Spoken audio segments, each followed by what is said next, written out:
Hello everybody! Welcome to class today. Hello, can you see me and hear me okay? Let me know in the chat. Welcome to our live class. I'm super excited to have you all here. I have some good stuff in store for us today. So if you are interested in flowers, in free workshops, in painting flowers, in watercolor, this is the place for you to be, okay? Let me mute my computer real quick because otherwise I'm going to start hearing myself, and that is not a good thing. Well, hello. All right, let's see. I can see, say hi in the comments. Let me know where you're watching from. I see Martine said, hi from British Columbia. This is my first time. Hello, welcome. If it's your first time here, let me know. I'd love that. I see somebody said hello from Fort Worth, and I am in Fort Worth, Texas. In fact, if this is your first time, hello, my name is Alex. I'm a watercolor painter and a teacher. I do a lot of watercolor teaching these days from my studio office in Fort Worth, Texas, where I live with my husband and our two very adorable dogs, whose names are Ranger and Charlie, and they would like more than anything to be in this room with me right now, but it wouldn't be good for the painting, so, you know, they're outside the door. Emma Poole, hello, your first time here, hello. Thanks guys for letting me know that you can see me and hear me. It's awesome. Karen said first time, and I was in Fort Worth last week. Did you like it? We had good weather last week. It's like this time of year, right before it becomes 250 degrees and feels like you're walking into the sun every time you open your door. So fellow Texans know what I'm talking about there. Hello Charlie, hello Elizabeth in Florida, hello Kathy. Hello. It's great to see you guys here. Okay, so if this is your first time or if it's your first time painting with me in a while, over the last month, I've been going live once a week on both Facebook and YouTube. So you guys are in two different places right now. And we've been talking about a lot of the beginner things that come up when we start to watercolor. So I think a lot of us, when we wanted to start painting, in my case anyway, I was really attracted to like the colors and the beautiful watercolors I saw and the vibrancy. But then I was confused as soon as I tried a couple things, right? It's like no amount of water seemed to be the right amount of water. It was either too much or too little. I couldn't get the paints to move, and I didn't understand about the supplies. And so part of my story is actually the very first time I started painting, I quit after a couple weeks. I was like, this isn't relaxing and I'm not enjoying myself. So it was more than a year later that I got those supplies back out again and started painting, and I just did it because I wanted to relax and enjoy myself rather than trying to be perfect at it. And then one thing led to another, and now it's 7 or 8 years later, and I get to teach watercolors and botanical watercolors as my job, which is amazing and very fun. So I think that it's a good place to start off the bat to know that there's a few classes that came before this. So if you hear terminology that's confusing about techniques, after this class is over, you can go back to my profile on Facebook or my channel on YouTube.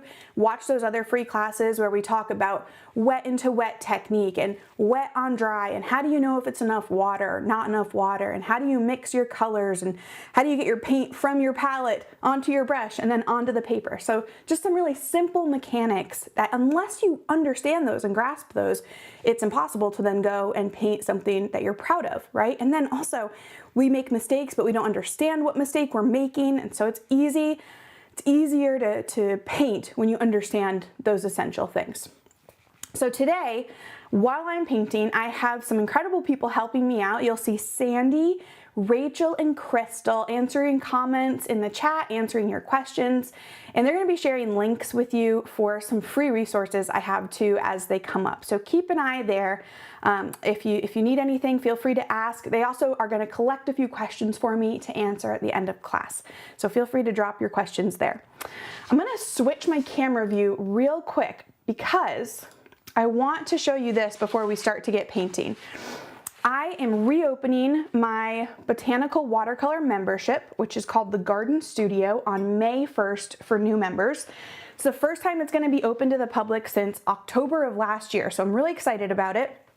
And to celebrate, we're doing a completely free workshop from May 1st to May 5th. okay? And I'm gonna be teaching you how to paint these loose spring florals, no drawing required. You can use whatever supplies you have on hand. So these are some of the examples of things we'll be painting together. And I'm gonna be going live May 1st, May 2nd, and May 5th for live workshops on Zoom. So you have to register in order to get that Zoom link. And I'll have my friends put in the link for signing up for that workshop into the chat. We're gonna be definitely painting some Veronica together because what an incredibly fun, pretty, and expressive flower that is to paint. And I just love this. This is a full page of all of the loose florals that we're gonna be painting together. So this is a completely free workshop, May 1st to May 5th, to celebrate with everybody about the Garden Studio reopening for new members. So if you wanna read more about the Garden Studio, if you wanna sign up and register for this free workshop, make sure you click that link because it's going to be so fun. I can't wait for that. So I had to put that on top of all of my stuff so I wouldn't forget to tell you. I also, at the end of class, have a question for you, and it involves these two paintings, okay? So just keep in mind that I'm going to have a question for you at the end of class about these. Just hold that in your mind for a minute, okay? So one of the questions that came through, because people have been watching the replays as well, and one of the questions that came through about painting, about watercolor, and I think this is a question that a lot of people have if they're coming from the world of acrylics or the world of oil paints, is what do you do with your paint and your palette when you're done with it for your painting? So I have some examples here. I left my palette like this. This is my working palette, right? I left it like this so that I could show you exactly what I do, because you have a couple options. Now with acrylic painting or oil painting, if your paints are dry in your palette like this is, you can't use them anymore, right? You have to, scrape it off, or if you have like a removable, palette paper, you take that off and you throw it away. You can't use it again. One of my favorite things about watercolor is that you can use all of this paint again. So when you're finished painting a painting, you can let your paint dry and you can come back to it the next day, the next week, or 5 years later, which is really cool. And all you have to do is add a little bit of water to the paint, reactivate it, and that paint is totally usable again. So this right here is one of the things that makes watercolor more economical and really, really fun and portable and easier to clean up and easier to manage than all other mediums, okay? Well, the other thing you can do is just clean it out of your palette, okay? So I have some paper towels here, and this is a simple tip, right? But I think when we're starting with watercolor or any kind of art or craft, it's the simple things that we need to hear, right? It's the simple things that are usually overlooked that are actually really helpful. So if I wanted to clean out part of my palette, so let's say I'm gonna clean out this section here, I'm just gonna take this paper towel and dip it in. I have some clean water here in a cup, so it's wet, and then I can just go in and clean up and remove that. And it's gonna clean up that whole mixing area for me so that I can start mixing new paints there. Okay, so if you maybe don't like the color that you mixed, or you just need some more space to mix things, it's really easy to clean it out, throw it away, and you'll be good to go. Super simple tip, but I think helpful. Another thing that kind of goes along with that, we got some questions on the replays about what this palette is made of and if it's okay to paint on other kinds of materials. So this particular palette is plastic, and I'm gonna preempt one of your questions because I get questions from people that say, when I mix paints in my plastic palette, okay, so if I add water here, they say it doesn't look like a smooth puddle like this, but it kind of beads up on the surface of the plastic. Has that happened to any of you guys? Let me know. So that's just because it needs a little bit of friction, and that just happens by using your palette, okay? So the first time I was using this palette, probably the first week or so, it was beating up on me too, but you just keep painting, and that gentle friction of your brush and the paints, it eventually smooths it down so that you can use it and not have the paint bead up. So it just takes a little bit of time. But with watercolors, you can use a plastic palette like this one.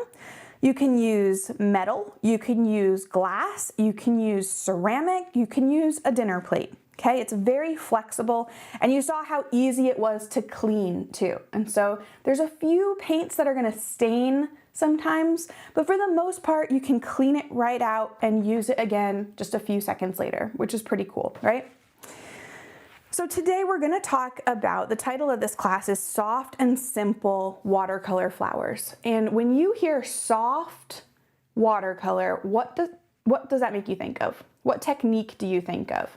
Okay, when you hear soft watercolors. Now, soft doesn't have to mean like a pastel color, it can, but I'm talking more about the technique that we're gonna use. So thinking back to a few weeks ago when we went over the techniques that we are talking about, we have wet into wet, we have wet on dry, a flat wash, blending, right? We have softening, line and wash. We have lots of different kinds, and I see Lori said wet into wet, and that's exactly right. Wet into wet. Nasreen said very wet. Janine said wet on wet. Yes, so that is where watercolor really shines. So today we're mostly going to talk about the wet into wet technique, because to me the hardest part of watercolor is getting that balance right. Water on our brush from our water. Water in our paint mixture, how much should there be? Water on our paper, water on our brush when we need to blend it together, right? We have all of these questions, and it's really important to understand that balance, or else we're never going to be able to paint the way we want to paint, okay? So I also want to just say a quick word for the very beginners. It takes practice, okay? Water is a tricky medium to work with. It's going to take practice and time and repetition to get some of these things just right. But I'll tell you, the number one thing you can do to help yourself improve is paint something and then be a little bit of an objective observer and say, you know what, I don't like the way that looks. I think I added too much water. I'm gonna do it again, and this time I'm gonna try and use less water, okay? So the best thing you can do to help you improve is to paint a lot, and then look at what you did and think about what you can do differently going forward. So for today, it doesn't matter what colors you're using, okay? We need clean water on hand, which I have here. You're gonna need a paper towel or a tea towel or something just to blot your brush. And then you're gonna need some pretty colors to work with. We're gonna talk through a few technical aspects because it's important to wrap your head around those, and we're also gonna paint some pretty flowers together. So I will start by mixing up a little bit of paint over here, and I'm gonna do two different kinds of paints. I'm gonna do one that's a very loose consistency, and I'm gonna do one that's a much thicker consistency. So a loose consistency paint is going to have more water and less paint, and the thicker one is going to have less water and a little bit more paint, all right? So if I get my brush wet here, I'm trying to think what color do I want to use today. I think that pink shows up really well on camera, better than some other colors. You know, like yellow looks pretty here, but it doesn't always show up well on camera. So I'm gonna mix my pink over here. And the way that you can kind of tell the consistency of your paint and see what it is, just a little tip, is if you drag your brush through it, see that line that's left there? Like the paint on both sides isn't coming back together really quickly, right? That means it's a very thick consistency. And so we could call this like heavy cream consistency. If I have some of that pigment on my brush and I bring it over here to this puddle of water and I pull my brush through, okay, that line is still there, but you can see the paint is starting to move together. I'm gonna do one other one actually. So I'm gonna put a little bit of that pigment down here, and I'm going to add a lot more water to it. So we have a really watery mix of paint there. When I pull my brush through that, you see how the line doesn't stay at all, right? The paint immediately floods back together and floods into there. So we have this heavy cream consistency paint, we have this kind of whole milk consistency, and then skim milk consistency down here.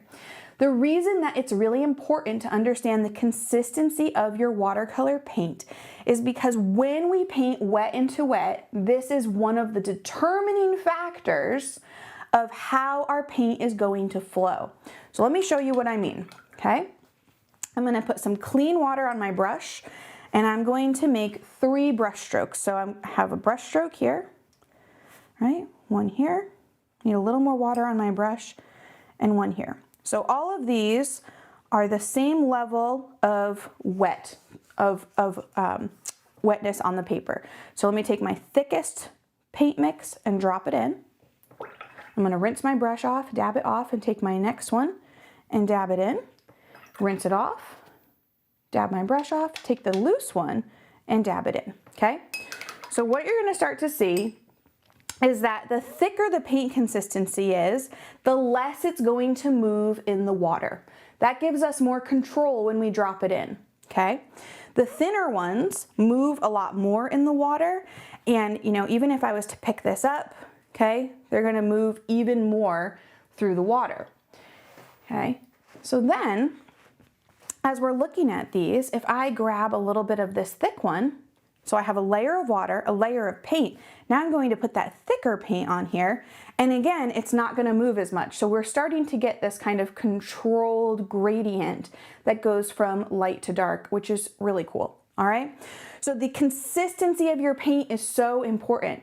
But the other thing that is really important is painting with enough water on your paper, just the right amount of water. So I'm gonna clean my brush again, and we're gonna look at the difference between a couple of these things here. So I'm gonna put a lot of water in this circle, a lot of water.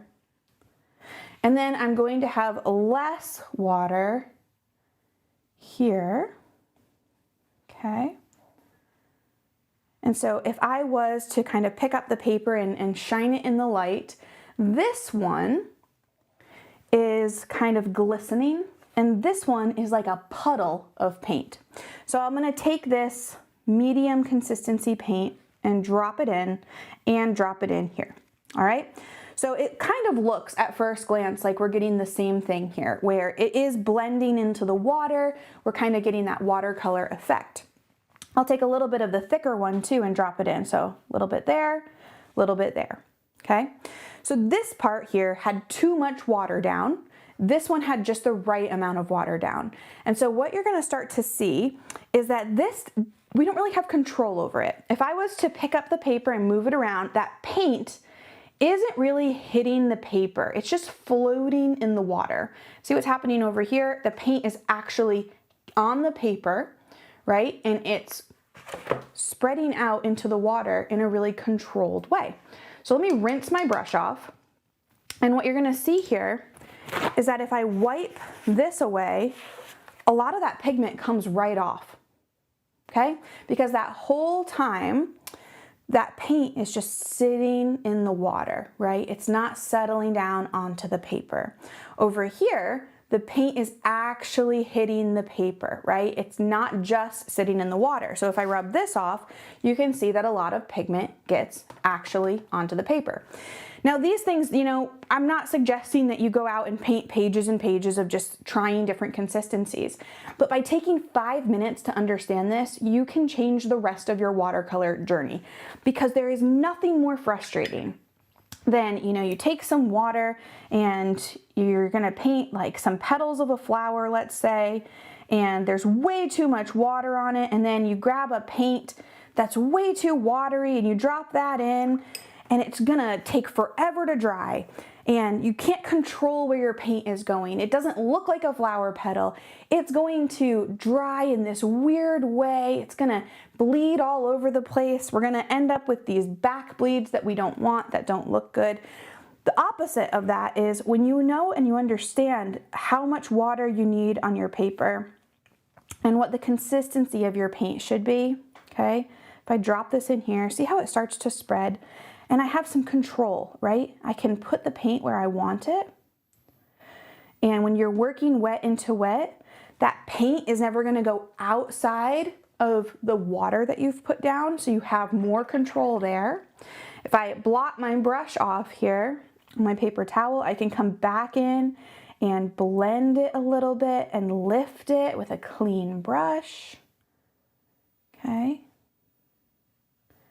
And so what we end up with is something that it could look good just by itself, or it's a really good foundation for something later on. Whereas this is a blob, right? And when you have the right amount of water, you can also continuously add a little bit more paint in, a little bit more detail, a little bit more color, okay? And you end up with things that actually are gonna look really good after just 1 or 2 layers of paint while everything is wet. So get your paints wet. If you want to, you can kind of replicate these experiments. Start mixing up one of maybe 2, maybe 3 really pretty colors and try and get that kind of whole milk half and half consistency, because that's what we want to be working with today. And what I'm going to do right now is switch back over to my face because I see lots of questions coming in. So I want to be sure to answer some questions that are helpful for you right now, but I'd like you to start mixing up some paints and mixing up some colors that have that slightly thicker consistency, okay? So one of the big questions that's coming in is what paper to use when you're doing this. Now, wet into wet is the magic of watercolor, right? It's in the name, it's wet and it's water. So we want a really beautiful surface to work on. We need that balance of water between the cup of water, our brush, our paint, our paper, blotting it off to control the water, lifting and controlling the blends of it. All of that is so important, and it's where watercolor really takes off and looks beautiful. However, if you aren't using high quality paper, the wet and wet technique is not going to work the same way for you. So if you're using an inexpensive student quality paper, it doesn't stay wet as long, it dries a little bit faster, and you're not going to get as much beautiful blending, right? You're not going to be able to go back and drop more additional paint in because that first layer is going to dry really fast. Watercolor paper is the most important supply when you're painting with watercolors. It's more important than your paint. It's more important than your brushes. It's more important than whatever cool gimmicky thing you see on a video somewhere. The paper itself, I mean, that's not very glamorous, but it's true. So what I'm using is Arch's cold pressed 140 pound paper. And what you want to look for is paper that's 100% cotton, but unfortunately 100% cotton doesn't always mean the paper is high quality. That's kind of the bare minimum that you want to look for. And then you want to make sure that it's an artist or professional quality paper. And that usually means the price is going to be higher than the student quality paper. And there are some papers that are really good that are a little bit less expensive, but it is if you want to really understand wet into wet, be able to paint really beautiful watercolor arrangements, you do need good quality paper. So I'll make sure my team can put the supply list that I have in the chat, but you want to really make sure that you're using good paper. I promise you will not regret it. And I'm going to actually talk to a little mindset problem here, because I know for sure there's a few hundred people watching right now. I bet 1/3 of you is thinking, I have the good paper, I'm gonna save the good paper for when I'm better. Or I have the good supplies, but I don't really deserve them yet until I get better at watercolor. Can you let me know if you have thought that or you felt that way? Let me tell you why it's still important to use the good stuff. So first of all, just off the bat, like, who says you don't deserve good paper, right? That's just little silly voices in our mind that we can kick out of our art studio, okay? That's the same voice that says you're not a real artist and you weren't born with natural talent. Like, kick that voice out. The other thing that's really important to know about that is if you decide I'm going to learn how to watercolor on cheap, bad paper, you're learning how to do something with the equivalent of a hand tied behind your back. So that when you eventually decide you're good enough and you're ready to use the good supplies and you go to paint on the really good stuff, it's not gonna work the same way. You're actually gonna have to relearn all of the techniques, relearn how to use water, relearn how to do the wet into wet technique and glaze and layer, because you learned it in a different way with different materials, all right? I see that that is resonating with some of you. I see Lynn said, oh yes. Lavinie said, I have. Rose said, always. Yeah. Cindy said, she raised her hand and said, I'm still trying to sell myself on using the good paper. It's paper, guys. Treat yourself to one sheet of it and see what happens, okay? You're gonna like it. Also, little sneaky news that I haven't actually told anybody yet. So during the free workshop coming up on May 1st, I have put together the best giveaway prize I have ever put together. And those of you who have painted with me over the last few years, you know I love a good giveaway. So what I did was I went onto Blick Art Supplies and I bought every single thing that I use, including several pads of Arches watercolor paper, all of the paints in my palette, and the brushes, and the weird kind of things that I like these black wing pencils and these waterproof pens and my cool pencil sharpener. And I put it all together. It's $700 of art supplies, and I'm gonna give the whole thing away as one thing to somebody who shows up live to the workshop. So I haven't told anybody that yet. So you're the first to hear it. It's gonna be awesome. And I'll be going over all of my favorite supplies. And just to be clear, just because something is more expensive doesn't always mean it's better. It doesn't mean that you need one of every paint. Okay. For example, how many of you have bought a kit of watercolor paints that has 48 colors in it, or 96 colors, right? Filled to the brim with every color you could use. But then when you actually paint with them, it doesn't look that good, or they're not flowing that well.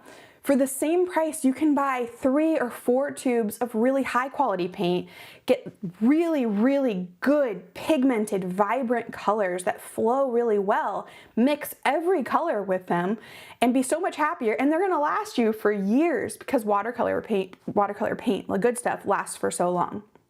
So just a little sneak peek at what's coming, okay? So make sure you sign up for the workshop. I'll have my team drop the link there. It's totally free and it is really fun. And I love picking giveaway winners because it's always a joy. Couple other quick questions before we get back to painting. Kath said, what brush am I using? I was using just know right off the bat, use whatever brush you have for this stuff today. You don't have to use the same brush as me at all, but I was using a number 8 round Princeton Heritage brush. And I really like the Princeton Heritage brushes. They are that balance of like affordable, but high quality. They hold a lot of paint and they have a nice sharp point. So I have a few of those here in different sizes, okay? And then a couple of people asked, what about hot pressed paper? So hot pressed paper versus cold pressed paper, that's about the texture, and it's a manufacturing difference that happens when they make the paper. Hot pressed paper is super smooth. It is a lot harder to paint on if you're just starting. So the kind of the Goldilocks option of paper, you know, like not too hot, not too cold, is just go with the cold pressed. It's a little bit easier, it has a little bit of a softer learning curve, but hot pressed paper is really special to paint on. Just know if you've tried it and you're just starting and it's been frustrating for you, it is a bit more challenging to paint on, okay? Okie dokie. So, oh, you know what? Here's a great question from Blues Traveler, and then we'll paint. First time watcher, new to watercolors. I can only afford a few paints. Should I buy cheap paint or stick to quality paints? Great question. I will tell you what. If you go to the supply link that my team shared, there's a little note in there about paints, and I've actually said, here are the 3 paints I would get if I could only afford 3 paints of high quality paint. I would get these 3, and it's a yellow and a pink and a blue, and you can mix every single color with them, okay? So I'm gonna have to supplement this lesson by showing you some of the paintings that we've done where I've only used those 3 colors, and you would be shocked because you can paint almost anything with them, almost anything, light to dark and greens and all kinds of things, okay? And I would go with tubes, although you can buy pans of paint as well. And if you're a watercolor newbie, this is a pan of paint. And then a tube of paint is fairly self-explanatory. Let's see. Oh, they're not in my office right now. I have a big, oh yes they are. I was gonna say, I have a big jar of all of my tubes of paint. This is a tube of paint, pan of paint. Now these are the same thing, okay? It's just this one has been pre-squeezed out for you and dried here. And then when we go back to my palette here, I have the ability to decide what colors I want here because I use tubes of paint, squeeze it in, let it dry for a day or two, and then it's dry and it's exactly the same. It just gives you a little bit more control to customize your palette and to kind of know what you want to paint with, okay? All right, so hopefully you have some colors mixed up, okay? Hopefully you're feeling pretty good. Look at this. This is still wet. I don't know if you can see it. It's still shiny. It's still bubbly. The paint still hasn't gone where I want it to go. We're gonna get this hard edge of pigment all along the edge because it's taking so long for this to dry that as it evaporates, the pigment just settles in at the edge there, okay? Don't use too much water. That's the lesson. All right, I just flipped that over to give myself a little bit more space to work here. So let's talk about soft and simple flowers. One of the things that I teach a lot in the garden studio, which is my watercolor membership, is I always want people to understand that you have options, okay? When you understand your options, it means you can vary just one of them and end up with a completely different result. So today we're going to be painting some flowers and we're just using water. And then we'll drop some paint into it and apply some different techniques to make them look really pretty. But as far as your options go, here is what I want you to remember, okay? I'm just gonna stick one of these ugly Post-it notes right here to remind you, okay? I want you to think about how many petals are on your flower, okay? So how many petals are on your flower? I want you to think about what colors, okay? Because you can use one color, you can use two colors, you can use three, and I want you to think about techniques. It's really hard to spell and talk and monitor the chat at the same time. Okay, so as we're going through this, I want you to think about how many petals do your flowers have? What colors are you using? And what techniques are you using? Because there is infinite choices in here, infinite things that you can change up to make your painting really belong to you so that it looks unique and it looks like your painting, not just copying a tutorial or copying what somebody else did, but making your own artistic choices, which is so empowering and so fun. Okay, so the very first thing we're gonna do is we are going to paint just petals of a 3-petal flower. With pencil, let me just show you that real quick, okay?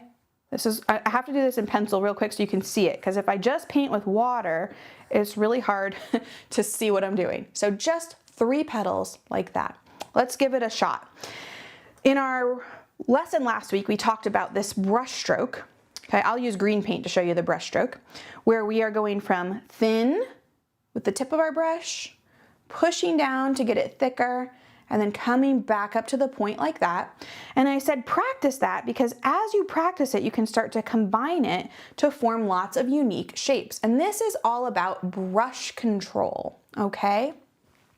Brush control is very important, but it's going to come with practice and repetition. So I know when I do this, it can look super easy, right? Like we can make this shape all day long, but I've done it 1,000,000 times at least, okay? So it's just with practice and with repetition. So I'm gonna be doing this brush stroke with plain water to make this shape, okay? So go ahead and just watch the first time. Always make sure you have your colors mixed up before you start painting with water, because if you put the water down, then you have to mix up your paints. By the time you're ready, your water might have evaporated or dried, okay?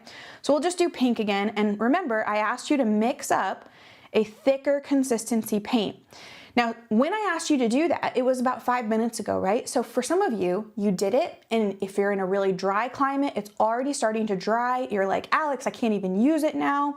That's actually really cool. Because what happens is, if you have paint that's totally dry, like this blue over here, and I put a little water on my brush, and come over here and just mix it up again, I end up with a nice thick consistency again. See how we can see those brush strokes staying where they are as I pull my brush through? So it's okay if it dried a little bit, put a little tiny bit of water. You don't want a lot because you don't want to make it too thin, but you can get that back to being thicker, kind of reactivate it. So I have my pink paint mixed up there.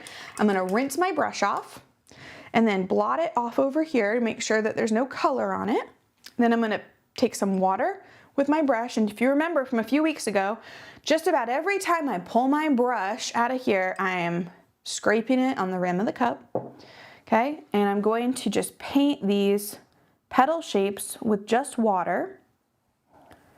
When we're painting with water, we want that layer to shine and to glisten, but we don't want it to be puddling or pooling, and it's okay to take your time with the water application, okay? And what I'm gonna do is just put this dot of pink paint right there in the center, and it's gonna start to flow out. And I'm also gonna take that dot of pink paint and put it at the tip of each of these petals. Okay, and remember what I said, the paint doesn't go outside of where the water is. Now we could just let that dry like that, but what I like to do is a little blending. So I clean my brush off, scrape it on the rim of the cup, blot it off so that now this brush is just damp. I don't want this brush to be dripping with water because there's already enough liquid here. And then I can go in and start to blend some things together, make it really soft and pretty. Okay, you can make your lines a little bit crisper if you need to. I'm just using that damp brush to move things around. Now, because I'm using this high quality watercolor paper, this is all still wet.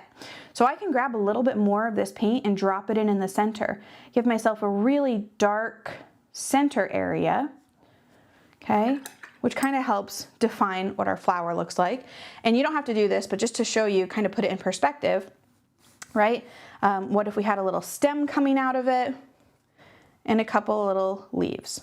And we end up with a cute little 3-petaled flower.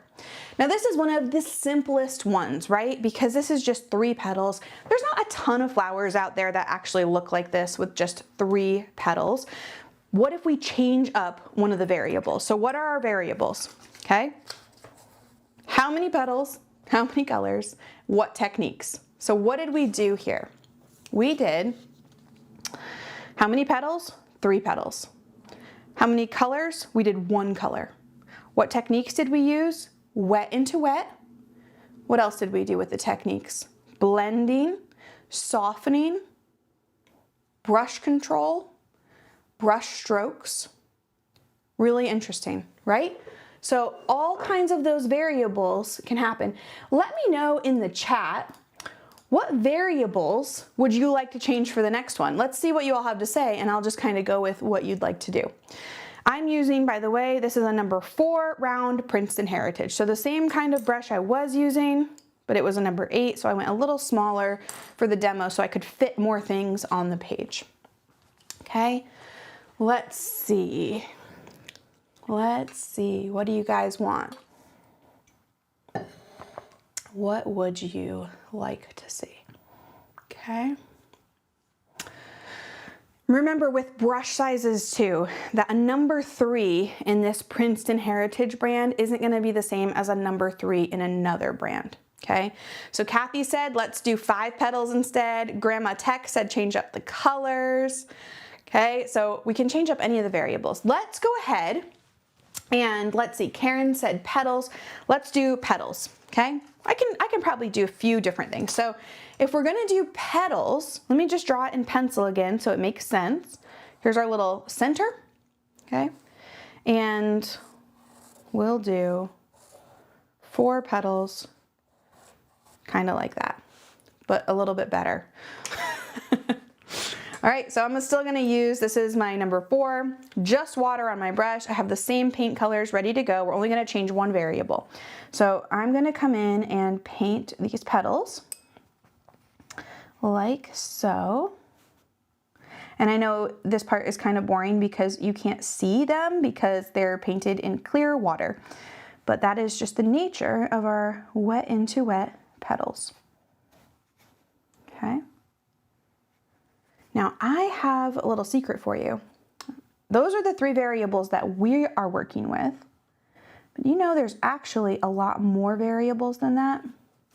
Look, this time I'm only going to put the paint in at the tip and a little bit down the petal, maybe halfway down. Okay. And remember, watercolor is constant adjustment. So you saw how well that flowed. This one isn't flowing as well. Do you know why? Because this one has a little bit too much water in it, but that's okay. It's an easy fix. We just clean our brush off, blot it off on the paper towel, and we can actually pick up a little bit of that water as we blend our things together.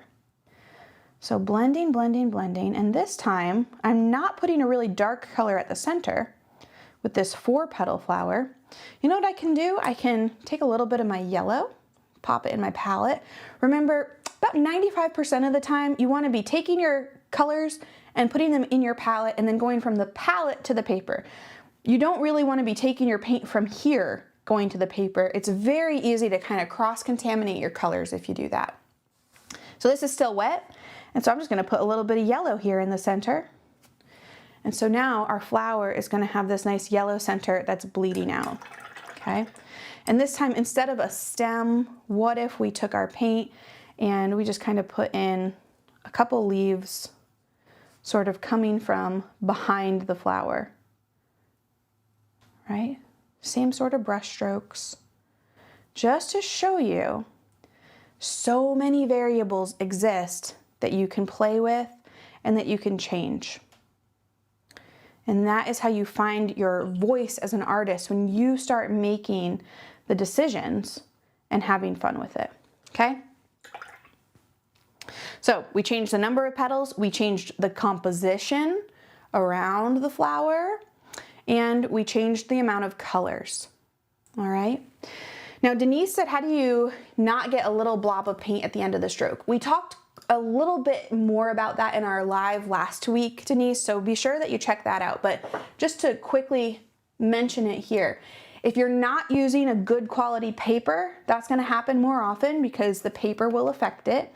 But the other main thing that affects that blob that you get, let me kind of recreate it for you here, the blob, okay, is the speed of your brush. So let me get that a little bit more watery.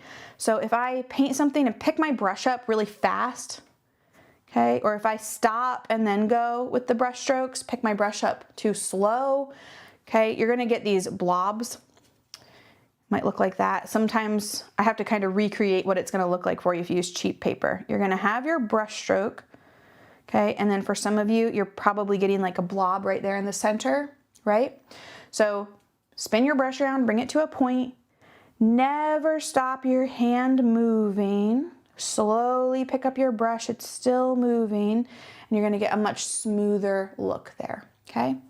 And when you're using the good paper like this, it's gonna stay wet for a while, so you can even go back in, tweak it a little bit.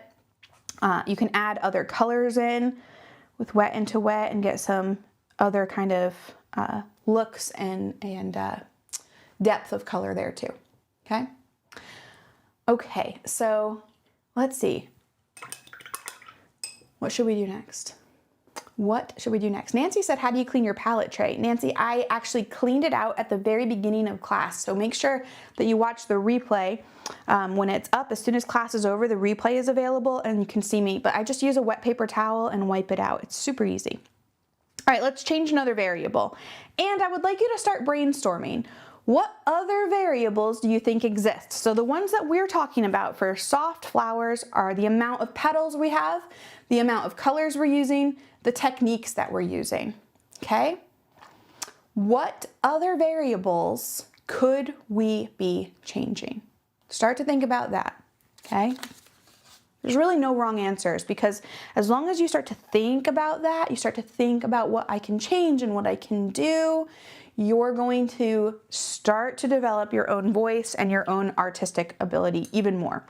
So this time, let's go with we're gonna go with 5 petals, okay? And we're just gonna go with that same petal shape, like so. This is just a simple sketch just to kind of show you what I'm doing with the water. Okay, and we're gonna change up the color. So I'm gonna mix up a little bit of blue. This is phthalo blue. And one of my favorite things, guys, let me just give you a little side note here. So there's blue over here, okay? Now I can use blue straight up, exactly the way it comes out of the tube or out of the pan, right? But if you mix it into other things that you have going on in your palette, you're gonna end up with a more interesting color, and you're gonna end up with a color that nobody else has because you're mixing it into whatever was here, okay? So you can see this blue, it already, let's put a little bit right here, okay? It's kind of this nice blue-gray color. I can dilute it to show you what it looks like. So it changed a little bit from what it would look like straight out of the palette. I mean, it's similar, but it's different. And it's nice to have those little differences because it gives you something to play with that other people don't have the exact same thing ready to go. All right, so I'm rinsing my brush off. I'm gonna paint 5 petals, okay? Using that brush stroke, and I'm able to make these brush strokes pretty fast because I've just done it a lot of times. So just if it's a little bit slower for you, that's okay, all right? It takes practice. It's what some people call putting miles on your brush, right? There's no substitute for actually painting and spending time with your paints. So I'm gonna put some blue in here, right in the center. It's gonna spread out. I'm gonna put some in the tips, and maybe this one, I kind of wanna have it be a little bit darker, right? So I'm really putting a lot of paint into where the water is. Okay, and I'm going to rinse my brush, dab it off on the paper towel, and then blend this in here with a damp brush. Okay, so we have 5 petals on this one. And let's go ahead and add some other colors in. So what goes really well with blue? We could do green, we could do purple. I'm gonna go over here and just grab some of my darker green. I'm gonna just drop a little bit of that into the center, okay? Remember, let's go back to our lesson on consistency. If we had a very watery green that we dropped in here, it wouldn't stay in the center, right? But since we have this darker green, this thicker consistency green, it is more controlled. It's spreading really slowly. It's gonna stay where we want it. Okay, and we'll again just pop a little stem there, couple little leaf shapes. Okay, you can even change up some of the leaf structures and all of these things. If you have questions about some of these things or you wish I was going into more detail, I have over 300 hours of lessons and tutorials about painting flowers in the Garden Studio, my membership, and we're reopening May 1st, okay? So if you're interested in checking that out, be sure to click on the Garden Studio link in the chat. It's really fun. And we talk about how do you know what kind of leaf structure to put on, how do you know how to make all these shapes, and then go back and add details and things. And it's great to have more time to delve into all of those issues. Okay, so I want to go back up here for a second because let's go back to our post-it note here, okay? We have petal number, color number, and techniques. Techniques, let's do that one. So we've done wet into wet, we've worked on our brush control, we've worked on our paint consistency, we've done wet into wet with blending, with softening. Let's go back up here, okay? And I'm gonna clean my brush off and grab a little bit of that yellow paint again. I'm actually gonna mix a little bit of that yellow paint into my pink paint. When you're mixing 2 colors together that you've already used, it creates this automatic color harmony that looks really good together. And because this is dry now, I can do wet on dry and add some details in. How about that, right? All of a sudden things really start to take shape when we start adding other techniques in. If I take some of my pink paint here, roll my brush in it, bring it to a fine point, again, wet on dry, I could add some just little painted lines to show what direction the petals are moving in. And all of this, friends, is optional, right? If you see a technique and you don't like the way it looks, you don't have to do that one. It's just in the variables. It's in the choices. And if you don't know what choices are available to you, you're not going to know how to make them, right? But that flower looks completely different from how it looked a minute ago, right? What about on the leaves? We could just take a little bit of our green paint and kind of paint a little vein in on the leaves, and that gives us a little bit more detail as well, and it's still pretty simple. Okay. All right, so I asked you a minute ago to be thinking about what are some of the other variables that you could consider when you're painting. We've talked about how many petals, how many colors, and the techniques, but I want to let you know there are many other variables. So let me show you a couple of them here. We're gonna stick with 4 petals to a flower and see what happens here if we change the shape and the spacing of the petal. Okay, what if our 4-petal flower has 4 petals that are very narrow and very widely spaced apart? What if instead of that we go the opposite direction and they're really short and they're kind of squat and they're overlapping each other? Okay, completely different, and the only thing we changed is the shape of the petal. You start to see how many options you have available, right? What if we change the perspective? Now that one is tricky, but what if we're looking at this flower face on? If we're looking at it from the side, we're really only gonna see 1 whole petal and a couple petals from the side. So perspective is another big one. Technique, you could add line and wash. You could go back in with a pen, okay, and this one is dry, so I can go back in here, and we could start adding all kinds of detail with an ink pen to bring totally different looks to our paintings, okay? So many variables, okay? Can you believe how many options there are with just one variable, changing the shape of the petal or changing the spacing of it or changing the perspective, changing the colors, the technique, the consistency of our paint, so many things. So what I would really like you to do is take some of the lessons that you learned today, and I want you to pick just 1 or 2 kinds of flowers. So say you wanted to do, we'll make it simple for now, okay? I'm gonna rip this piece of paper off. Here's a little lesson for you. I'm using a block of paper. A block of watercolor paper is glued on all sides, except there'll be a little gap where it's not glued. And you can use your fingernail just like that, or you can use a palette knife or a credit card. And you just gently remove the paper from the block, and it shows you the next sheet underneath. And that helps to keep your paper from bubbling and warping if you have a lot of water on it. So here's your homework, okay? And I have a free Facebook group. We'll pop the link to that in the chat. It's called Floral Watercolors with Alex Kincaid if you want to search for it.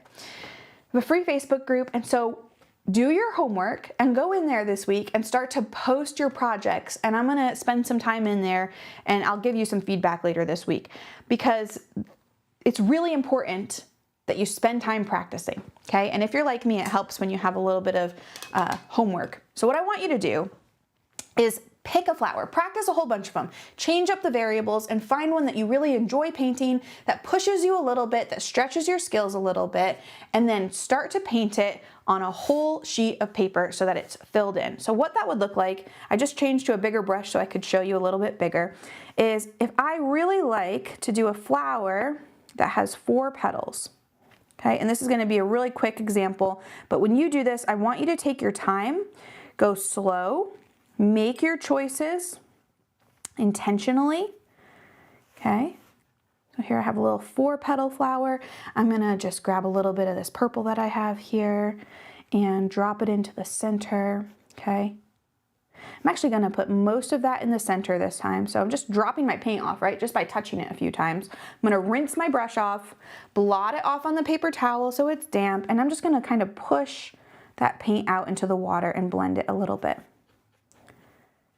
Okay.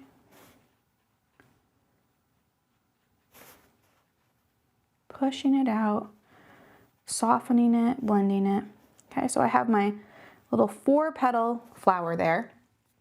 Maybe I will put a little bit more of that depth there in the center. And what I want you to do is do at least 10 of those, okay? And if you really want a challenge, you can actually overlap them a little bit so that the paint starts to bleed from one into the next. This creates a very pretty effect where you still have some control over the shape because the paint is only gonna go where the water is. But it also gives you some really unintended effects that can be really pretty as the paint goes from one into the next. So again, I'm gonna do the same thing here where I'm dropping my paint off, rinse the brush, blend it out. Okay. When you're using good paper like this Arches paper, you know what you can do? You can actually still go back to this one even a few minutes later and add some more depth to it, okay? Let me grab a little bit more water. Let's do another overlapping one. So this one is gonna touch both of those, okay? Creating a whole unique composition with one type of flower. You know, you could do 100 different paintings in the same parameters of picking one flower and doing it over and over again. You're gonna get so much better as you do it, because I don't know about you guys, but sometimes I want to paint, but I don't know what to paint. And if that's you, this kind of homework is really good because it gives you some ideas. You're putting miles on your paintbrush. You're working, you're enjoying yourself, you have direction, okay? And you can post that in our Facebook group and have people be giving you feedback and encouraging you, which is awesome. So we're gonna put a little bit more paint in here like that, okay? Now, imagine how pretty that would look if I just filled up my whole paper with it. Okay, so I want you to go pick a variable, practice them, work on them, and then stick to one. And it doesn't even have to be a big piece of paper, right? It could be a little piece of paper. But the magic starts to happen when you put in that practice and that consistency, okay? As you go, if you want a little bit of a challenge, you can start to put in some leaves around them, okay?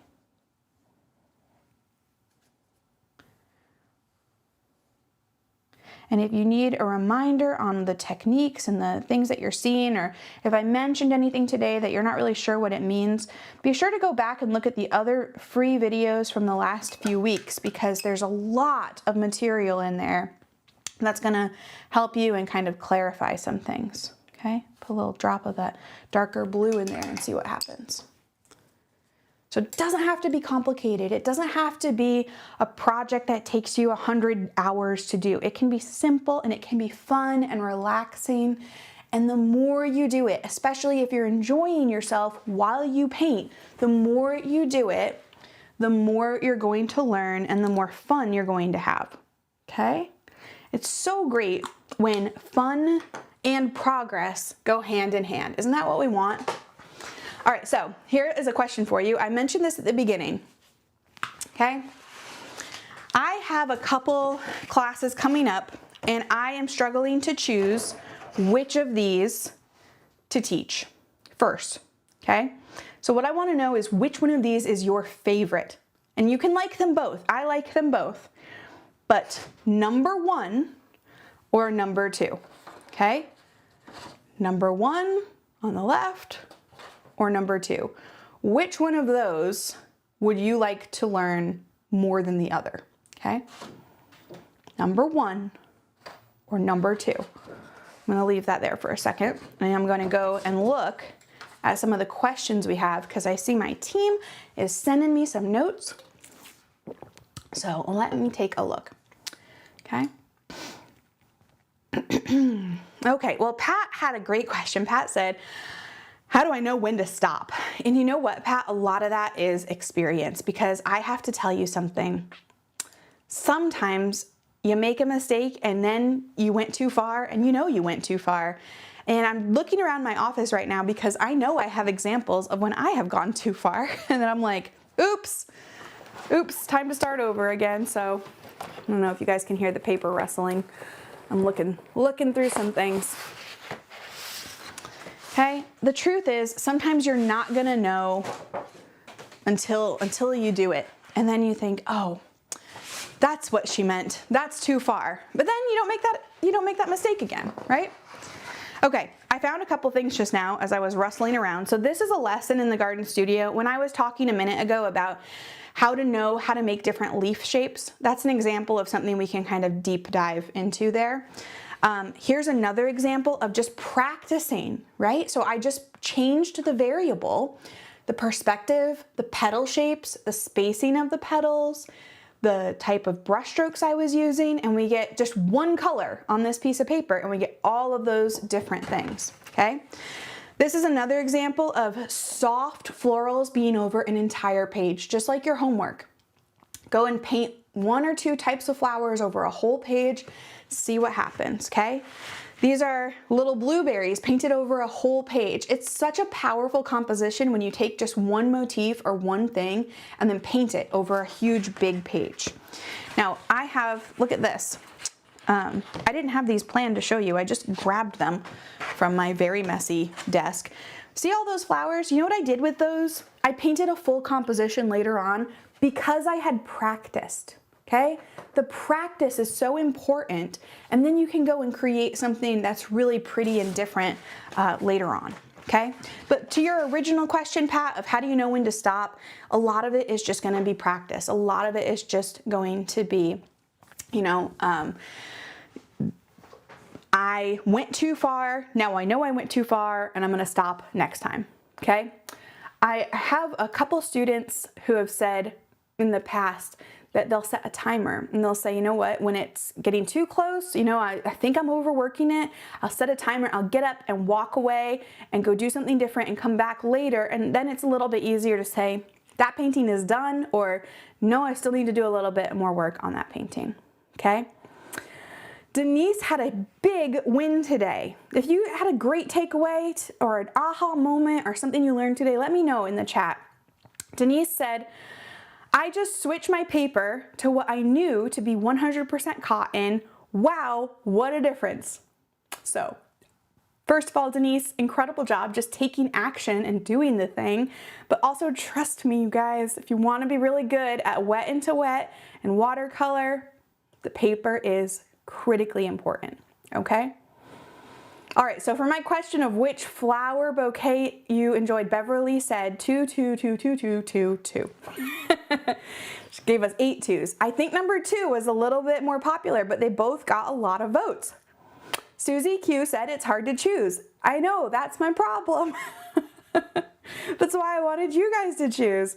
Lots of number 1s and lots of number 2s there were in the vote. So I'm gonna have to go back and take a look later on and see what the winner was. Okay, any last minute questions before we sign off? Any last minute questions? Couple important things to remember. Practice really is going to help, but there's different kinds of practice.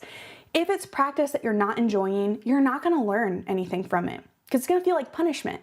So find something that you enjoy practicing. Create a flower that you enjoy painting and then do it 10 times or 100 times or 1,000 times, because who cares? It's your painting, it's your time. Enjoy yourself and have fun.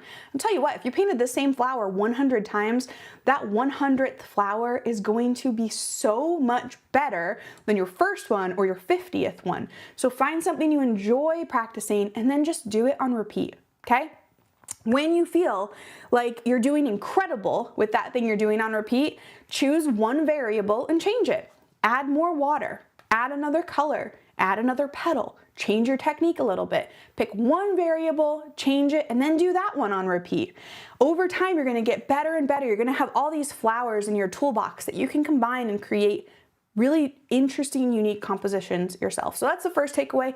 Practice is really important. It is essential, but not all practice is created equal. So find something that's fun and that you enjoy, okay? The other thing I want you to take away is that I have a free workshop coming up to paint loose spring florals together May 1st through May 5th. Completely free, but you do have to register because it's gonna take place in a private Zoom call, and only people who are registered for it are gonna get the email with that link to it. Please make sure you register. The link is in the chat. completely free. When you sign up on the thank you page, you'll see an additional course that's on sale. If you are interested in that and learning more about your watercolor materials, it's awesome. It's called Watercolor 101 and it's 50% off if you sign up for the workshop. Totally optional, you don't have to do it. The workshop itself is completely free and we're doing it to celebrate the garden studio reopening to the public for the first time since October, which is like, I'm not good at math. I'm good at painting flowers. Like 7 or 8 months, is that right? October to November to December, January, February, March, April. By May, it'll be 7 months. Okay, so I hope that you are interested in the garden studio too, because it's awesome and it's so fun and it's really important to spend that time together where we can really deep dive on specific things. Okay, so last call for questions, last call for comments, and then I'm gonna sign off here and you're gonna go paint and have fun. And this video is available for replay on Facebook and YouTube, okay? Watch it again, pause it, play, pause, paint a little bit, play, okay? Patty said, I can't see the water on the paper. So just remember, the water is clear and we want that. We don't want to use dirty water because it's going to change the color of our flowers. But you can pick your paper up and look at it in the light. If you have like a flashlight on your phone, you can shine it on it to see the glisten. But you do want to kind of see the water a little bit so that you know where to drop your paint. All right. Judy, this is a great comment. Judy said, I've been away for a few weeks. This is a great lesson to jump back into. It doesn't have to be complicated. If you take anything away, let it be that. It can be simple, it can be fun. You're still gonna learn, right? Even if it's simple, you're still gonna learn. We touched on just 3 different variables. We didn't even go through all of the options that exist there, right? So it can be simple, it can be fun. Antoinette, you said, please sign me up, I'm guessing for the workshop. So just make sure that you click the link that's been shared in the chat. You have to sign yourself up because we can't sign up. You need your email address so we can email you the link to the classes. It's gonna be really fun. Helen said, how do we enter the giveaway? You have to show up for the free workshop, May 1st to May 5th. Somebody live is gonna get that. I have a couple other giveaways up my sleeve. I don't want to reveal them yet, but they are awesome and I am excited about them, okay? All right, friends, do your homework, sit, paint, have fun, listen to an audiobook, put a podcast on, put some nice music on, paint your heart out, and then check out my free Facebook group. It is Florals with Alex Kincaid, Watercolor Florals with Alex Kincaid, and post your project so that we can give you some feedback and let you know how great it looks. All right? Okay, friends, I will see you soon. Have fun painting and creating, and until next time, bye everybody.